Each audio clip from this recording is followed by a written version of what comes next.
Hey guys, coming at you live from the den. You see Christmas in the background. I'm just gonna skip Thanksgiving and just go straight to Christmas. Why not? I wanted to do a follow-up regarding the Kass article. All but one group submitted their work, so kudos to you guys. So we're gonna talk a little bit about that, and feel free to hit me up with any additional questions over the break. For those of you who wanted to meet him, this is Mr. Rock. This is Rocky. He's a good boy. He doesn't understand the concept of a camera, so he's a little shy. Hey, Rocky, want to say hi to the kids? Hi. Wait. Yes. Okay. So he's going to help us out with the Kass article. What do you think, buddy? Do you think Kass had some good arguments? Yeah? Or do you think it was bogus? I don't know. We'll have to do the analysis, won't we? All right. Thank you, buddy. Alright, so what I've done is integrate all of your work into a single PowerPoint, and I've included my own notes. This is just like all the other group works we've done and the feedback that I've provided throughout the semester.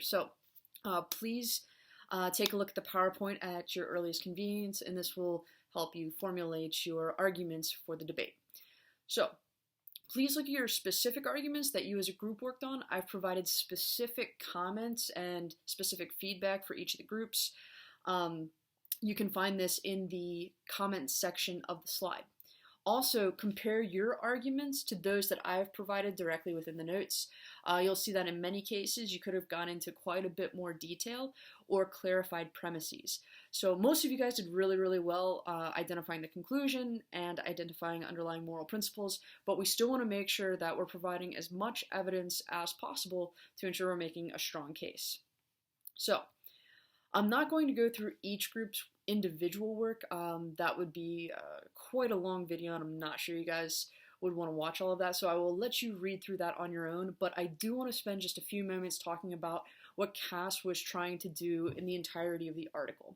So for Kass, all of this boils down to what we value as a species, what we value as a society, community, and what we value as individuals. We obviously don't have a consensus on this. Our culture, our religion, our personal preferences all play into what we value. And we don't all agree, obviously. So we're not just concerned about our human bodies when it comes to the enhancement debate. The point Kass is trying to make is that we should also care about values. This could essentially harm our way of life or the way we understand our characters, the way we understand human nature, or you could even go as far to say it impacts the way we understand the soul.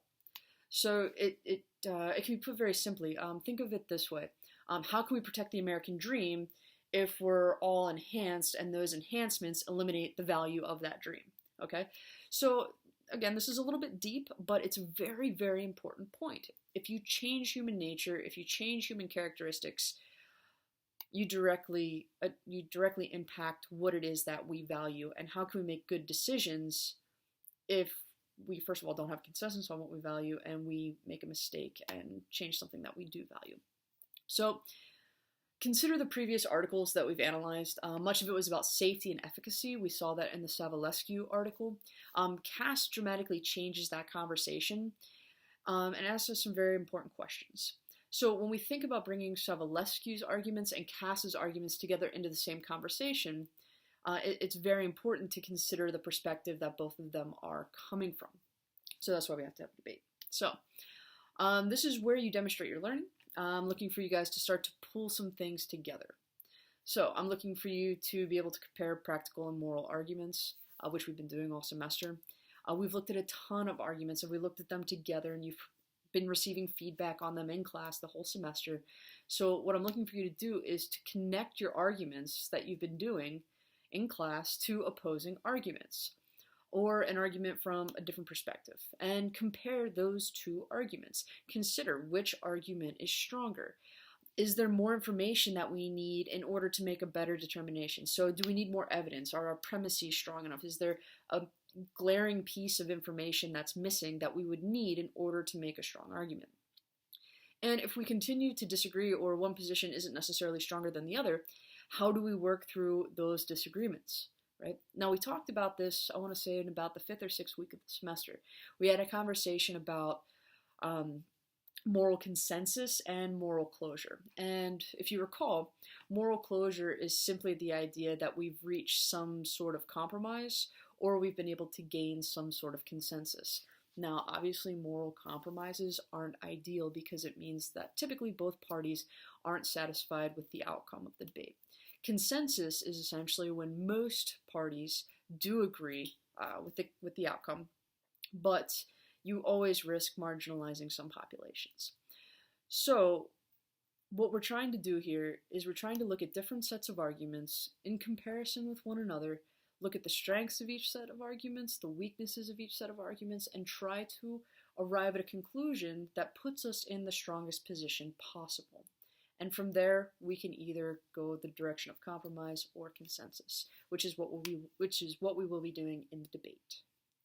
So, as you review the articles and arguments for the debate, please consider how the arguments for each side link up and how you may refute another argument with perhaps an argument you've worked on in class. So please feel free to continue your research beyond the text that we have examined. If you have any questions, please don't hesitate to zap me. Other than that, best of luck preparing for the debate. I hope you have a wonderful Thanksgiving, and I will see you all very soon.